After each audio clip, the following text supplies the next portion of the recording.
Welcome to the Hooked Pod. I'm Chunk. And I'm the Chippy. And today's guest, we have Andrew Korg Jarvis. How are you today, Andrew? I'm very well, thank you, and thanks for having me on board. No worries, mate. We've heard a few stories about you, so we thought we'd get you in to tell those stories to us. Thanks for coming. None of them are true. No. Names just changed to protect the innocent. You've been a bit of a Mackerel Island fisho for many, many years, I think about 39 years. And I've been discovering recently that things were different up in the Mackerel Islands many years ago compared to what they're like now. How much has it changed up there? Oh, I suppose it's like the world. It's changed. Just the drive to the Mackerel Islands, to Onslow, was a bit of a adventure more than just to drive up a bitumen road. And to get across into Onslow, it was all dirt into Onslow. And at times, because of the salt pans, you couldn't get in because the roads would be closed. So it was, and Onslow itself was a real frontier town. There was no reason to go to Onslow unless you wanted to go fishing or something like that, because it didn't have anything like now. There's a lot of industry and mining there. But back in the day, it was Wild West. And it's not far to get over to the Mackerel Islands, is it? I think it's about 12k out to the Thevenard itself, but the islands start really at the Murians down near Exmouth and go all the way through up to Barrow and beyond. How many times have you been to the Mackerel Islands? I don't know how many times, but 85 was the first time, and I've been back, I would say, 20 to 30 times over the time. I've missed a few years, but certainly I've been there a lot, and it's changed so much from tin shacks on a hill to lovely, nice accommodation. And back in the day, it was just telly lamps and Kero fridges and an old donkey to get hot water, and now it's all the mod cons. What's changed in the preparation, from your first trip, I suppose, to now? Oh, nothing really. You used to have to be a little bit more self-sufficient. Now on the island, you can buy things. You can buy a bit of fishing tackle, but you can buy a bit of food, and you can do that. And you can even buy an alcoholic drink or two if you run out of them. But in the day, if you didn't have it, you didn't have it. You wasn't going to get it. You had to fill your boat up with everything to get over there. Oh, yeah. And fuel? What about fuel? Yeah, fuel's always been available there. Yeah, right. But back in the day, it was in jerry cans, but now it's in like a proper fuel truck, so to speak. It's a proper trailer that's kitted out as a proper fuel tanker. What's the main species you go over there for, or is it everything? I think everything. It's the Mackerel Islands, so I suppose it's the mackerel, but everybody likes a nice red emperor or a coral trout. I'm still waiting for my first coral trout. Yeah. Oh, really? Yeah, I've never caught one. Oh, okay. Anyway, we'll get one next year when we get up there. You will. I do know a few places where you might get the odd one. That's good. Scott reckons he was going to get me onto one, but... Oh, Scott, we shouldn't speak badly of Scott, but Scott doesn't ever kill anything. The only reason he doesn't kill it is because it's not that he doesn't like fish, that he's too lazy to fillet them and process them. I might be able to do a little bit of filleting for him. Yeah. Oh, yeah. Well, yes. I got the odd knife. Yes, I could imagine. Yeah. Obviously, the gear's changed a bit since you go up there. Oh, yeah. What do you use these days when you're bottom fishing?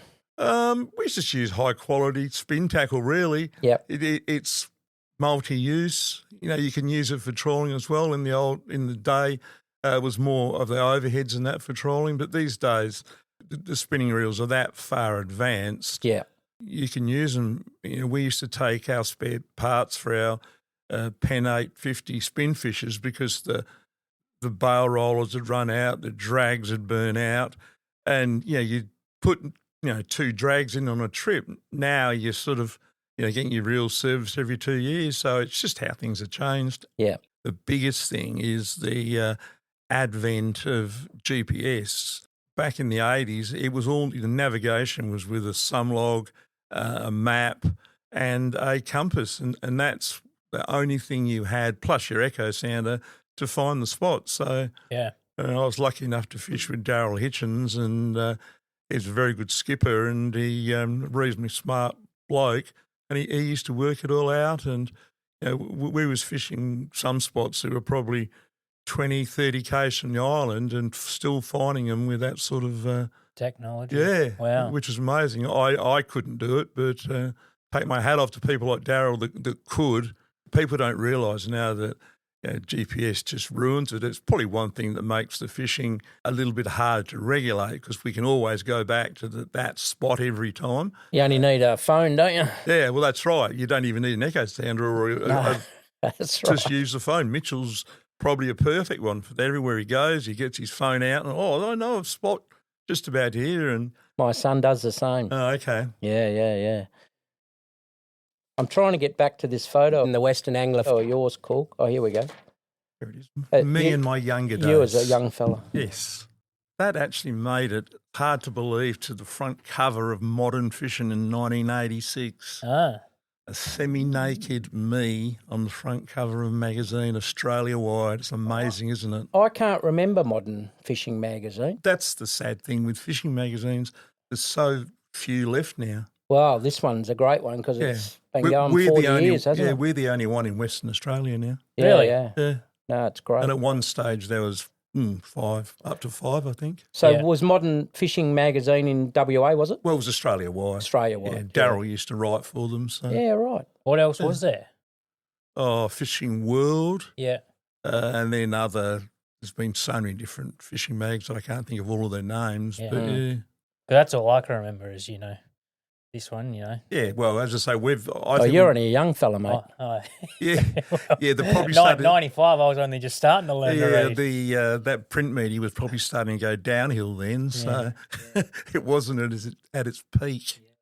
Yeah, I was saying to Scott last week that the one thing I love about this is just the colour and Yeah. the photos. And obviously with digital cameras and that these days, you open this and you see a red emperor or something, even a Rankin cod or something, and it's spectacular, the photos. Yeah. Yeah, I think we pride ourselves with the quality of our photos, and it comes out well, and we use good paper. The good thing about that now, it's not printed, but it's certainly produced in Albany. It's Yeah, which is management's fantastic. Yeah. here, and Yeah. the person that put it together for us is here as well. So it's And an it's- Albany product. Yeah, it's a credit to you guys. You do a fabulous job. And it's great, like you say, if it's the only fishing magazine.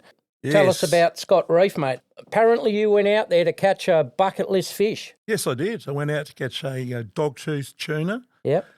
And, successfully did. I've got good stories on anything, but Let's have it. on the way out there, it's a 28-hour steam from Broome to Scott Reef, so Wow. it's a while. So the first night we had a few beers, and as you do, and I was onto my bourbons and the rest of it. I got a disgusting habit, and I don't know why I do it. I have a front plate. My front teeth are artificial. Oh, okay, yep. So I actually finished my drink and half finished it. I put my teeth in my glass. And it's something I've done for a long time. But this particular night, we're sort of probably 12 hours out of Broome. I thought, I've had enough. I'm going to go to bed. Yeah. Had a bit of slops in the bottom of my glass. So over the side. Oh, no way. Yeah, first night, had my teeth in it. So No. the rest of the trip, No teeth no for the- teeth. Oh, no. Good thing you were that's- probably chewing on fish. Yeah, well, yeah. It was a bit of a challenge. And then every photo, I caught some great fish, and I can't smile because you've got no front teeth. So as you can see by that one, it's not the best photo. And porridge for breakfast every day as well. Yeah. You should have kept the teeth out of the tuna. So how far off the coast? And is that off the coast of Broome, is it? Yeah, it's north west of Broome, Yeah. and it's closer to Indo than it is to Australia. Wow. Yeah, wow. It's a great place. What does it come up to? What sort of... Oh, there is a couple of sandy cays Is it? inside the reef, yeah. Yeah. And how long were you there for? 8 days. Wow. It's a great place. There's a memorandum of understanding between the Indos and Australian government where they can come down and fish it legally as long as they fish it in traditional methods. Yeah. Now, we know over in Australia, traditional methods to catching fish are nets and outboard motors. But these suckers come down about 300k. The boats have no power. They've got no radio. They've got no freezing. They've got nothing. They are purely powered by the wind. So they come down from these islands. Wow. And they fish for 3 months. So they're there and they've got to, you're in the tropics. So, okay, sometimes a year to get rain, but other times it's not. And they have to fish just like that, just basically.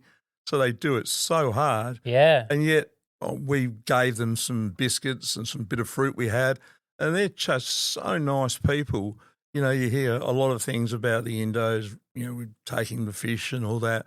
But these guys, they do it legally, and they're just nice people, and they do it hard. There's one in the Sandy Cay. There's actually one of them died out there, and there's a cross, and so it's a bit poignant, but it's good to see them out there. Yeah. What species did you catch out there? Oh, just sort of everything. The main thing we went there for was Dogtooth Tuna, deep water fish, and great to catch.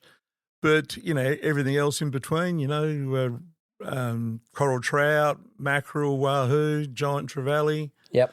All those sports fish. Yeah. Are we hacking around in tenders, or are we on a big boat? We're on the big boat most of the time, but we did have a couple of tenders we fished out of. But, mainly on the big boat, and it was sort of November time, so it was so hot. Yeah. Poor Albany boy struggled. He was going out the back, catching his fish and rushing back into the air conditioning. With no teeth. Yeah. With no teeth. Yeah. What do the doggies like to catch? Oh, great. They really go hard. Because they're quite large, aren't they? They are. The ones we caught were only mid-sized ones, but they do grow very large, and they swim mid-water, get them on jigs. Yeah. And, just great. They've always been a bucket list sort of thing. For me, as for many probably. Yeah, it was one of mine, and I've caught marlin and all the rest of them, but they was the one thing I wanted to catch. Yeah. And I've still got a bucket list fish, which is a permit. We know someone who catches permits, we don't know we? someone who's pretty good at catching them. Well, it might even be the same person. Deacon Plant. I was just going to say Deacon. Yeah. We was talking to Deacon when I was up there 3 weeks ago, and he's promised me this summer he's going to put me onto a permit. Yeah. Oh, that'd be fantastic. He reckons he's pretty good at it. Yeah, no, he assured me that, and obviously I know Deacon through the Callum Dow group of people, and and he's having a good life in Exmouth at the moment. Yeah, he seems to be doing pretty well for himself, and He's even married. yeah, I know. That's one bloke I never thought would have got married. Dowley would also be another one. Yeah, I'm sure people But say that about at a lot least of there's one good thing that Deacon did say he's not going to have any kids, which is probably a good thing. Well, I don't know him as well as you two. So he's a good bloke. I'm not saying anything. he's a good bloke. Yeah. He's a great bloke. He used to do a lot of diving around Albany. Yeah. He was just crazy, the things he did. Like he actually shot a mako, and anybody that knows anything about makos know that they're about the craziest shark in the world. Yeah. And he put a spear into one, and Not a good idea. Not a good idea, and he nearly got taken by a bull shark, and then he had a close encounter with a white. So they got a new name for him, which was called Whitebait. So he was known as Whitebait since then because he's very adventurous. Just crazy. Yeah. You're not an Albany born and bred person like the rest of us. No. What got you at Albany? Came down to work, and then I'd spent a lot of time in the Pilbara and the goldfields, and just the harsh environment. It was a pain in the ass. So I thought Albany a nice place to. I felt that just cooking fish and chips in Perth, mate. Yeah. Yeah. I headed south. Yes, and it was just a nice, soft place to live. So I moved down here with work, and then bought a house because I had a company house. So I was in the market, and then when I left work, I just have stayed here ever since. And all my ashes will be scattered at Two People's Bay one day. So Perfect. That's where you put the Korg's crusher in, do you?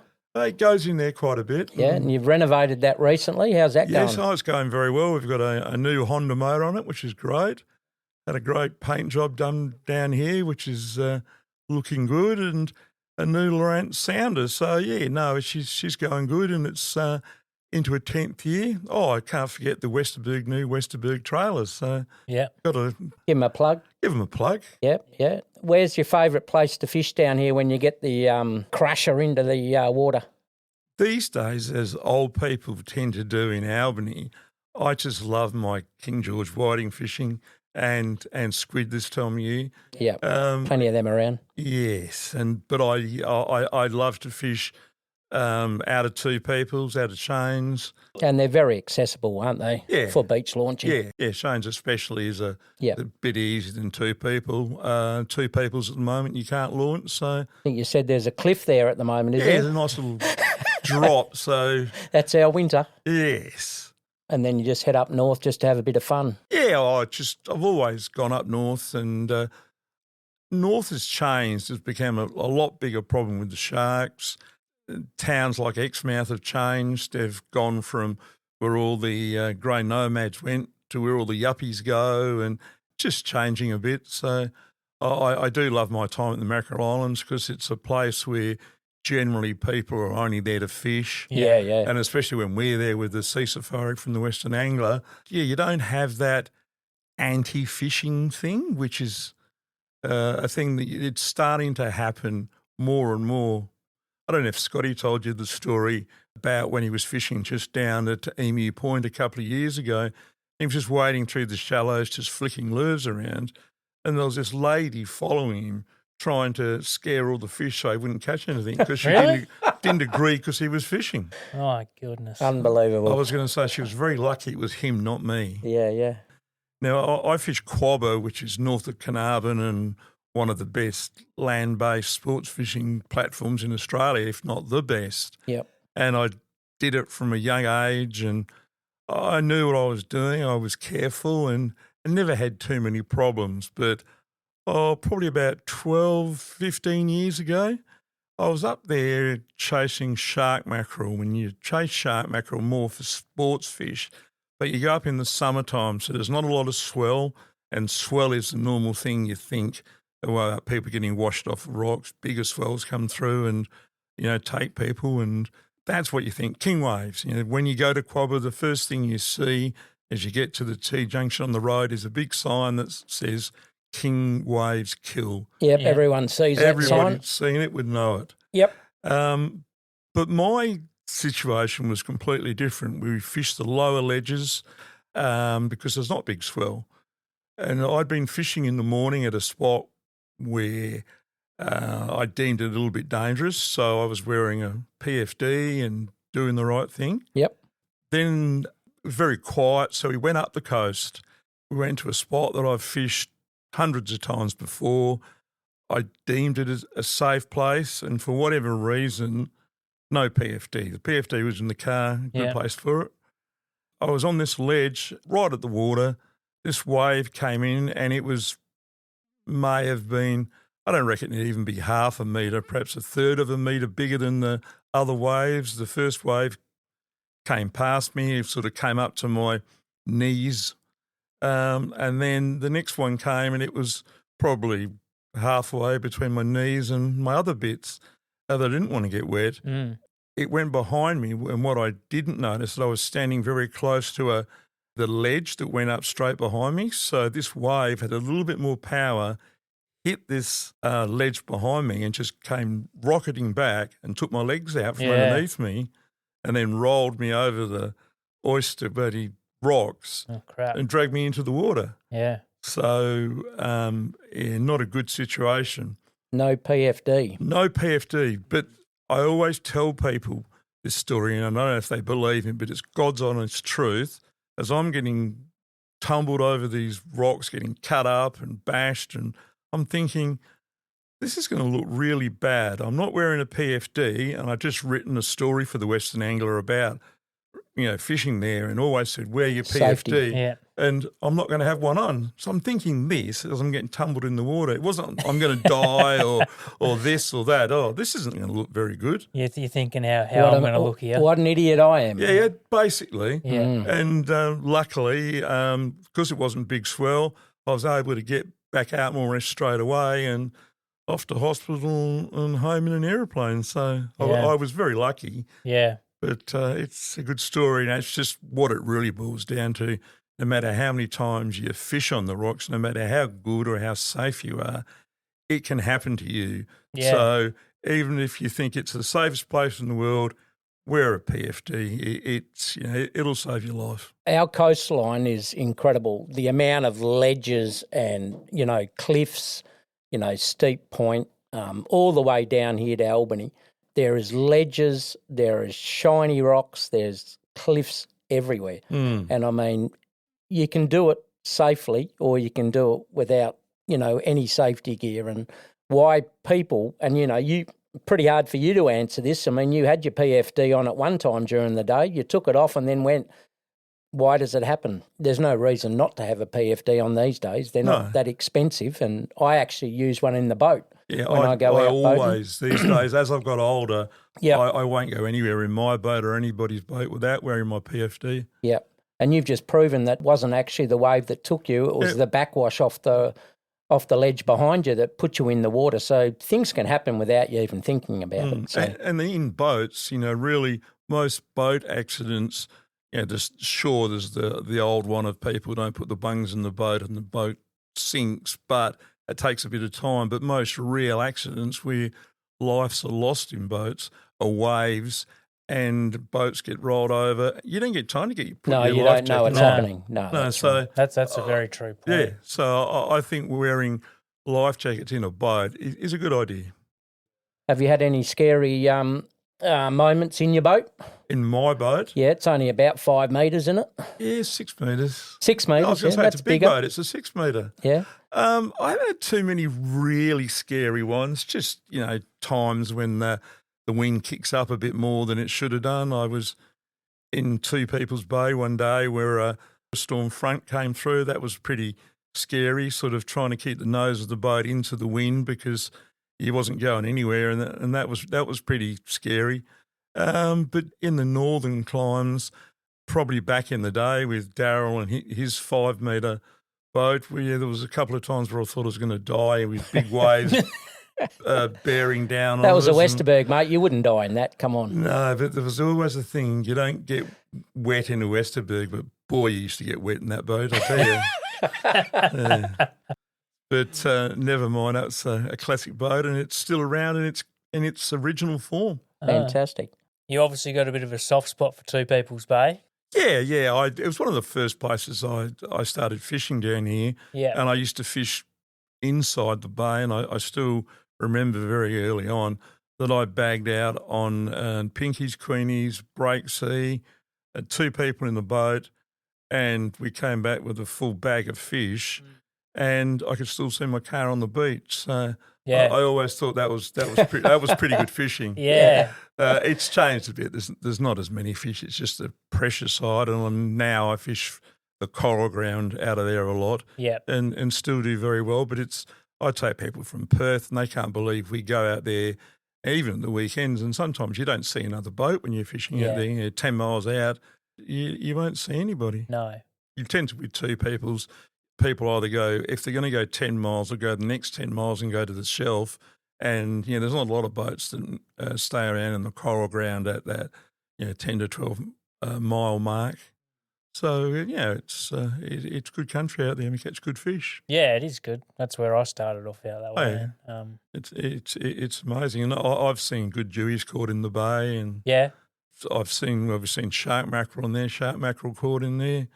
I reckon I hooked a Spaniard once, but that was never, without any wire on, but it was a very fast fish, and it was faster than anything that swims in the sea down here normally. Yeah. So I reckon it was a Spaniard. Only an educated guess, but Yeah. that's what your heart tells you. But, that day that I caught that fish, that first day in Two People's going out, we saw flying fishing in there. It's the only time I've ever seen them in the 20-odd years I've been at Albany, but there was flying fish inside the bay. Oh, Seen a manta ray inside there. wow. I've Yes. seen quite a few flying fish off Two People's. Yeah. and off like the back of Bornholm Beach. Mm. They're a cool thing to see, aren't they? Oh, yeah, they're great. You're cruising along and all of a sudden you've just got this like herring. Flying past you. Yeah, it's just literally like, flying. and it's Yeah. crazy. And the wings are so long. Mm. We used to see a lot of them when we used to go to Rotto on the old Rottnest ferry years ago, and they'd be going along the side of the boat. Yeah, they are incredible to see them flying, isn't it? Yeah, you've got like this 1 foot fish with like 2 feet of wings coming off. And it's like, where do you store that? Mm. Yeah, I was going to say, these days you can even buy lures that are like that now. Yeah, right. They've actually got wings on them and the full works. Yeah. How's your new allowance, mate, on the boat? Yeah, no, it's going good. New technology? New technology. I suppose I'm a bit of a caveman, so I have an older sounder, and I tend to generally go back to that because I don't know, just new technology and me. I just don't know. We've got some new Lowrance gear, but my son does all that, mate. I just sit back and enjoy the ride and then have a fish. Yeah, well, He's a lot younger than me. It's something that I must admit I enjoy. I've been doing a little bit of fishing with other people, and it's been good. It's nice not have to worry about everything. Who does all the work when you get up to the Mackies? Well, certainly not Scott. Luckily, Scott doesn't. Do you have to fish. find the fish, do you? Yeah, luckily I don't fish with Scott at the Mackies because, as I say, he likes to go there and catch his trevally and his queenfish and that sort of stuff, which I enjoy, but I also I love eating fish. So I want to go and get my reds and I don't want to get my Mackies, but I want my Mackies to eat. You know where to find them. Well, I know where to find them, but you also these days you got to find them where the sharks aren't. Yeah. As we were saying before with Exmouth, and it's definitely the same at the Mackies, that there's some spots I could take you to every day and there'd be Mackies there. But I guarantee you, you'll only get 1 in 10 in because the sharks are there as well. Yeah. What other trips do you do around the state? Oh, these days I don't do a lot, but when we were younger, certainly we used to have a bit of a thing. We used to fish in Kalbarri for yellowfin at Easter. Then we used to fish up at Quobba during July, ballooning for mackies and stuff. Yep. The Mackerel Islands in August. Then we go back up to Quobba in December time to get shark mackerel. So that was sort of the main trips. And Kalbarri's a good spot.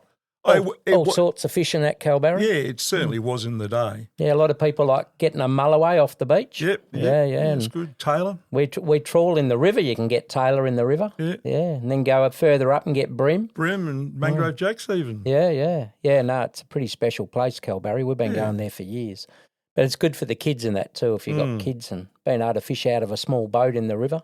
Very handy spot for fishing. It's amazing how things have changed. I don't know if it's just because of sounders or whatever, but the amount of red emperor and stuff like that caught off of Kalbarri these days is amazing. And we never used to see them. You know, we used to catch dewies and stuff like that, but you never get reds or trout. Yeah, no, I used to get a bit of fish from a couple of boats, professionals out of Kalbarri, before I came down here, and we used to get, goldies, and there'd be red emperor and that in their hauls, and we used to buy them, They've been getting them for a while. Yeah, I didn't know, you'd catch a lot of reds out of there, but they certainly do. Got to get out there when you're in a reasonable sized boat, though, because Kalbarri's not that fun getting out of the mouth there. No, it's getting out's not as bad. It's coming in. It's that bit where you've got to run side on for the waves that always gets me. Yeah. You can't even see the channel half the time. No, it's marked a lot better than it was. The markers are laying over. Yeah, but it can be exciting. My dad had a bit of trouble there. I told a story about him crayfishing up there many, many years ago. I was only young, and he decided to tie up the bottom of the cray pot because it had a hole in the bottom, and it was to let all the cackers out, of course, but he didn't know that back in the day. And we caught plenty of crayfish off Red Bluff Beach there, or actually off the rocks. And last day he went in the water, though, from a wave. And he had to drive all the way back to Perth with a very sore back. And it was a mess, his back. But he learned his lesson about standing on a rock trying to haul in a cray pot back in the day, you just got to be careful on, like you were saying earlier about having PFDs. And Albany's one spot with salmon holes and that, where there's been lots of accidents over the years. Yeah, I was involved with Wreckfish West for quite a few years with the Easter salmon thing, and we used to have rent life jackets there so people could wear them. And still amazing you could actually get a life jacket there that some people wouldn't wear them. And it's a tough one. Salmon holes has had that many people lost there. It makes you wonder if it's worth fishing. And I mean, salmon are great fish to catch, but you wouldn't ever call them a great eating fish. I like salmon patties, but that's about it. But you wouldn't think it'd be worth putting your life on the line for a... Well, there's plenty of beach there as well. Oh, that's right. There's plenty it's of a other really places. nice beach. No fish is worth your life. No, that's dead right. Any other stories for us, mate? You must have fished with some funny people in your life. Well, probably my brother from another mother is one of the my favourite people to fish with, and my good mate Merv Hughes. Oh, yeah. He's a good man. He's been to He's a Mackerel Islands character. a few times, and we had a snoring contest, and I hold the distinction of beating Merv in a snoring contest. Wow. And woke up in the hotel and no Merv in my room. But Yeah, I bet he cleared out. yeah, Did he cleared out, and there was a naked Merv on his bed lying in the kitchen. So, and when he got up and started doing his calisthenics like he used to do at the cricket, it definitely wasn't a pretty sight. No, I bet. I got a guy who might match you blokes. We went to, one of our trips to Coral Bay many years ago. We rented the, I think it's called the Lodge in the Bayview Caravan Park, and it had 2 rooms with 4 bunks in it, and it had a big spacious lounge room. And after the first night, there was 4 sleeping on the floor of the lounge room and 1 guy in each of the rooms with the bunks, because they were the loudest snorers. So It's funny, and this goes back to those early Mackerel Islands trip. We used to get 2 shacks up there, and they always used to sleep in one other shack, and I used to get a whole shack to myself because they reckon I snored that bad. So It's got its benefits yeah, there. it does. Yeah, exactly. It's not all that bad. I think it's got something to do with how many drinks you might have of an evening as well. I think Oh, that it could be contributes to a bit of snoring. To do with that, yeah. It wouldn't be the fish smell or anything like that. No, it's certainly snoring can be a thing on trips with blokes. Yep. Have you done much fishing around the world? Oh, yeah, I've fished in Fiji, which was a big disappointment. You probably think That's Fiji, tropical out there, yep. and you think, wow, this is going to be bloody good. Mm. But the thing you don't think about, it's a third world country, so anything that moves Is eaten? is eaten that they can get to, they can walk. So all the reefs close to shore are completely decimated. Yeah. Lucky to get something as big as your fingernail alive.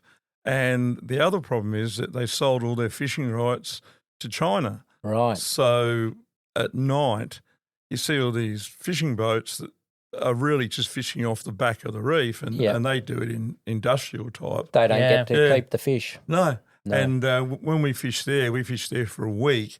We caught very little fish. The amount of fish we would have caught in Australia was a lot more than we caught at Fiji. So that was a bit of a disappointment. Yeah. We got one very big doggy and a couple of nice big trevally, couple of wahoo, but nothing like you'd think you'd get out there. Yeah, wow. Bit similar to up north of here, you would have thought. Yeah, the variety of fish and that. Oh, yeah. Yeah. But, there's reasons for it, and you know what it is. That's the thing. I've done a lot of fishing in England and Scotland, and that's been very good. Yeah. That's probably bit different to over here. Over here, yeah, but there's some good fishing over there, fishing for pike in their big lakes, and that's great fun. What else do they have over there in the way of fish that we don't have here? Oh, it's all freshwater type stuff. Yeah, right. I went fishing in the ocean for sea bass, chucking lures, which was good fun. The freshwater pike I like. They attack lures, and they're a fairly big fish, grow up to about 30, 40 pounds. So. They have carp and that, don't they? Over there? Yeah, that's how we ended up with our carp, is it? Yeah, I don't really rate the carp, but just a slug type thing. Slimy. they go apeshit over them. But Do they? yeah, they love their carp. Oh, we've been trying to get them out of the Murray River in Victoria for a long time. Well, they actually have fishing places where people can go and catch carp. And I was talking to one of the runners, people that run one of them, and they have a problem with people coming from Eastern Europe and breaking into these, go and catch fish farms, and taking the carp because they like eating carp. Oh. So yeah, you can put carp on the menu next week, eh? No. No, we're going to do that. Maybe cod. Oh Don't yeah, think so. but not carp. No. No. No, my father grew up on the Murray over in Victoria, and it's just a pest. It's like a weed. Oh yeah. And all they wanted to catch was Murray cod, but all they could catch was carp. So trying to get rid of them has always been a massive issue. It's a bit like the cane toads up north.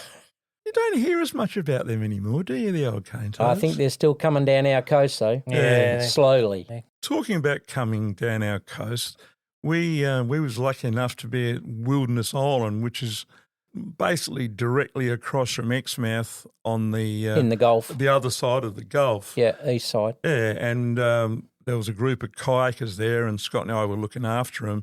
And this is about 5 weeks ago, and they were paddling around their kayaks, going fishing and getting in and out the boats, and that's great. I got a excited phone call from the caretaker of the island after we left that a crocodile had just swam past. So the crocs are certainly getting further down south. Yeah. And they've actually seen some crocs in the Exmouth marinas. Yeah, right. I think Deacon, I did hear that. Deacon told us Yeah. they had one up there just not long ago, Yeah, that's didn't right. Yeah. they? Yeah, well, that's not good. No, it's No, certainly. they can stay a bit more north than that, can't Yeah, the problem is with crocs is they're territorial, and so they just move down because they're running out of territory. Yeah. I mean, sharks are bad enough with swimming, but when they can run as well, it's Bit different. bit different. Yeah. Yeah. they? Yeah. What are you going to be doing after winter, mate? You're going to be fishing hard down here? Yeah, just how it goes. But we all know what happens after winter. The easterly comes. And everybody comes down from Perth at Christmas and decides Albany's the worst place in the world. And and we wait a couple of months and get great weather. So you don't think that our coastline will get abused? I don't think so. Not with the population? No, from Perth? as I say, I think that our weather will save us. Yeah. And, the good weather in Perth sort of lines up with our bad weather down here, so that's pretty good. Yeah. We've got to keep telling all the Perth people that we got terrible weather down here, and it's Terrible freezing weather. cold, and No it good. rains every second day, and But there's no fish. that's right. You got to tell them that, and just tell them come down at summertime, and they'll come down and Yeah. Get blown away. get blown away and Won't come back. won't come back to Albany. Terrible place. But no, we're very lucky. We have great fishing. There's, most days you can go out and get a good feed of fish. Yeah. You can go out there and want to be greedy and bag out every time. But I think the last time I went out, I was out of chains and I got one 90-centimetre dewey and good whiskery shark and 3 nice pinkies. And really, at the end of the day, do you want any more fish than No. that? Well, even if you think about the bag limits of 5 fish and you can get 8 nannies down here or whatever, I mean, if you got 3 licences on your boat or even 2 licences, you can't eat any more than that fish, that amount of fish, No. And even with the weather, once you've eaten all that fish, you're right to go back out again and start fishing again, aren't you, a few weeks later? Gives you a reason to go back out again without. What's the use of freezing it when you might as well eat it fresh? That's right. And that's the thing I've sort of, with my whiting fishing is, you can go out and get your 12 whiting, or I reckon 2 good kgs is enough for one person. You spend a quarter, if less, of the amount of fuel. You're not spending a whole day and the next half the day cleaning them. Yep. And you can have an entree of squid as well. Yeah. Yeah, And it's, it's Squid's beautiful. prolific down here, isn't it? Well, Yeah. so are King George. Yeah. I mean, you can have a really bad day's fishing and get a good feed, can't you? Yeah, you can. And you probably get as many, not a kilometre from where we're sitting, really. Yeah, that's right. Yeah. We always ask our guests their most unique food experience. What's That other yours? people might enjoy. That other people might enjoy, yes. Unique food experience. Doesn't have to be fish. No, I've had some pretty unique experiences from things like bull's testicles. Yep, that's unique. That's pretty unique, yes. Yes, I actually trained as a chef when I was younger, so Were they tasty? I didn't get told what they was when I ate them, of course, and yeah, they was edible. Is that your, what's the word, induction as an apprentice? Well, yeah, I think it was probably something along those lines. Yeah, but that would probably be one of the worst things I've ever eaten, unique. And I don't know if I'd sort of say... don't know if you'd recommend it? No. And I certainly don't recommend going and trying and get them. Nah. I'd rather go fishing than bull's ball hunting. Bull's ball hunting, that's hard. Say that quick a few times. Bull's ball hunting. All right, thanks for coming in and having a talk to us, Korg. Appreciate it. Yeah, thanks for having us in. It's always harder when you get something poked in front of you like a microphone to bring the memories back in a hurry, but that's my problem for being older, I think. Well, that's why we brought this magazine in here to show you what you looked like 40 years ago, mate, up in the Mackerel Islands. It's good photos on that one, and things do change as we get a bit older. Oh, they certainly do. I don't wear Speedos anymore, thank God. Appreciate you coming in to talk to us, mate. No worries, and Cheers. hopefully we'll see you at the Mackerel Islands next year. Oh, we'll be there all right. And sounds good. We're booking very soon. I've already told the missus I'm going, so... Well done. I didn't get a great response, but yeah, I'm going. Well, your youngest will be 1 year old and a month, so that's good. Yeah. Yeah, that's old enough. Yeah, that's old enough. You'll be right there. He'll be walking by then. Thanks, mate. Thank you. Thanks for having you on. No worries, mate. Thank you.